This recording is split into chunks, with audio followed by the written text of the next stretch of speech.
What up, world? It's Machiavelli Ruffin back with another reaction, y'all.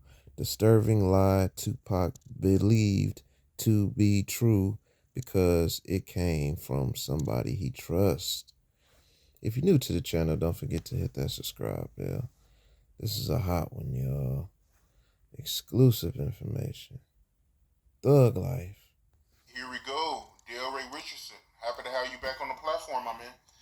Thanks for having me back, Art. I appreciate it. Yeah, man, the people love you, man. So, it was only right to bring you back, my man. So, Well, I appreciate the love as well as the people who appreciate the facts and the things that we've been dispersing to them. So that's a good thing.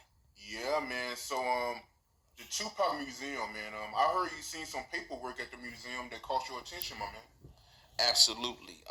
In particular, there was one letter that Tupac had wrote um, to who he thought at that particular time was his real father. And so um, the fact of the matter is I actually talked to his real father uh, often. You know what I mean? A man by the name of Billy Garland, for those who know and those who may not know. And when I saw this letter, the conversations that me and Mr. Garland had over time, I've been privy to some things that he's told me that I wasn't at liberty to even talk on camera until now. You know what I mean? And I talked to him. He gave me the okay, and he said it was okay. You know what I mean? And I checked in with him before we actually did this video. And so the letter in particular is Tupac talking about who he thought at that particular time, which was told to him by his mother, that another guy by the name of Legs, Kenneth Saunders, was his father.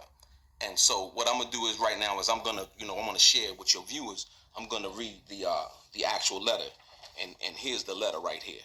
So so and it starts off. It says chapter one. It says the title of the letter is chapter one, the Panther and the Gangster. And like I said, it really hit me tough, because I was like, wow.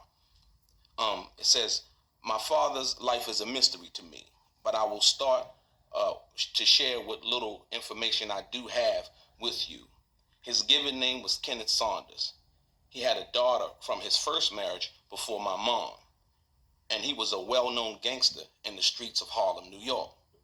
But not by Kenneth Saunders. On the streets, he was known as Legs because of his tall stature and his large physical build.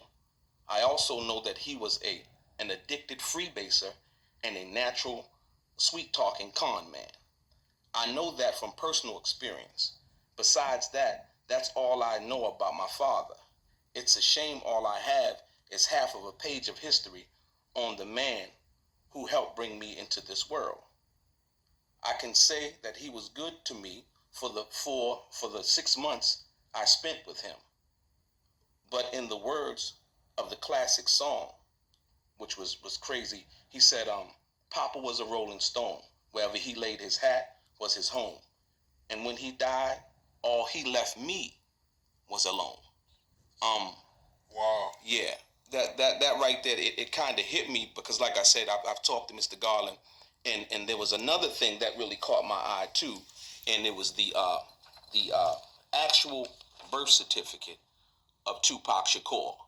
And so when I saw that, I was like, wow, you know, actually, there's two.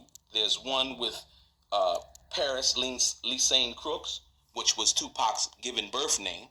And then there's another one which actually has Tupac Amaru Shakur on it. And so what I thought was ironic about that was the fact that it didn't have Mr. Kenneth Saunders' Legs, who Tupac was told to be his father. And it also didn't have who Tupac's real father was, Billy Garland. And so, like I said, so for me, something that me and Tupac had talked about briefly, the fact that I carry somebody's last name that's not actually my father, and he carried somebody's last name who actually wasn't his father. That's a conversation that we had when he had got out of prison. And so, among other conversations that we had, like I said, my relationship with him was more of a personal one, not one of trying to be a rapper, here's my demo, and so on and so forth. And me and Mr. Garland have talked about that. And like I said, he shared with me an abundance of information. And so when I recently, when I sent him the that letter, he told me that it broke his heart. That Afeni had lied to Tupac in regards to um, who his real father was. Right. Despite all of the things and the things that Mr. Garland was there for when Tupac had got shot, being in the hospital. Like I said, he told me that he was there in the hospital. He was in Vegas. When Tupac was basically on life support. Um, he had went to Jasmine Guy's house. He gave me an abundance of information, and the thing that hit me the most was, um, is that how Afeni lied to Tupac about who his real father was when she really actually knew.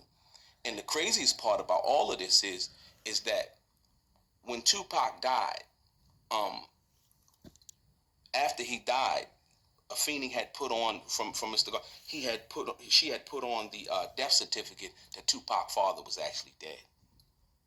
You know what I mean? So that was the thing that struck me the most. So when we talked about that, it was really really ironic, and the reason why I say this, and I'm bringing this to your viewers, and I appreciate you having me back, is because in our community we have a lot of that. You know what I mean? Like I said, my situation, Tupac's situation, and various other African American male situations. Where we grow up, whether it's a father's not in the home. There was disenchantment between the mother and the father, and this thing happens where they separate, and and there's just this friction that goes on.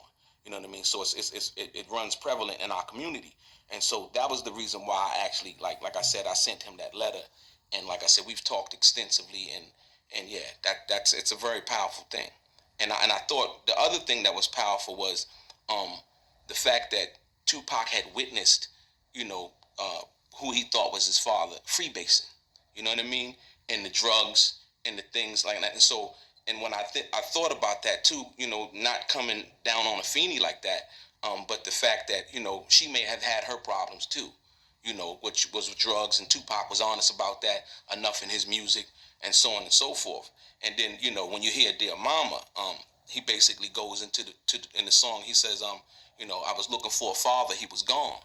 You know, um, and when he talked about that, it's like, wow, you know, at that time she knew. And Afeni had said that was one of her favorite songs that Tupac had wrote. So I was wondering, like, well, wow, how did that affect her? When she heard Tupac actually rap about that. He said, they say I'm wrong and I'm heartless, but all along I was looking for a father and he was gone. You know, So I think that was the part that really hit me with that letter. Um, yeah, yeah, and that she had told him that, and never told him the truth. And the only way that his father was able to really get in touch with him, most people would say to themselves, they say, well, he could have got at Tupac, he could have did this, he could have did that. And the fact of the matter is that he was trying to get at Tupac, but people were giving him the runaround. You know what I mean? And for whatever reason that was between Tupac's father, Billy Garland, and Afeni, for whatever their situation was, which I'm not really privy to, as to why she felt that way and didn't want him around, and so on and so forth. So, but yeah, but he told me that hey, they got together, and Tupac told him that he loved him, and they rekindled their relationship. But the biggest part was the fact that on that death certificate, um, she had put, after Mr. Garland was in Vegas. Mr. Garland was at the hospital. Mr. Garland was at Jasmine Guy's house, and actually, he told me that he had spent time with her in Vegas, and they were staying at the I think it was the Golden Nugget, staying at the same hotel. And but when Tupac passed, she actually put on the death certificate that his father had passed away. So So why do you think Afeni lied to Tupac about his dad being dead? I think it was because of um, some disenchantment that they might have had. You know what I mean? Um, and usually that's usually what the case is. But then when you think about the latter part of it, I think it came down to money. I think it actually came down to money. You know what I mean? Because if Mr. Garland was there in his life, and was known to be his father, on the death certificate, then he would have a right to half of that estate. And Tupac, he found out that his dad was alive while he was in the hospital? Yeah, he actually found out, like I said, when he was recuperating in the hospital at Belived Hospital after he had got shot at Quad. And so, yeah, Mr. Garland said that when he had walked up there to the hospital, and he walked in, he said basically he was going in to see his son. When he walked up, the security guard was there. He said basically that he said, I'm going to see my son. He said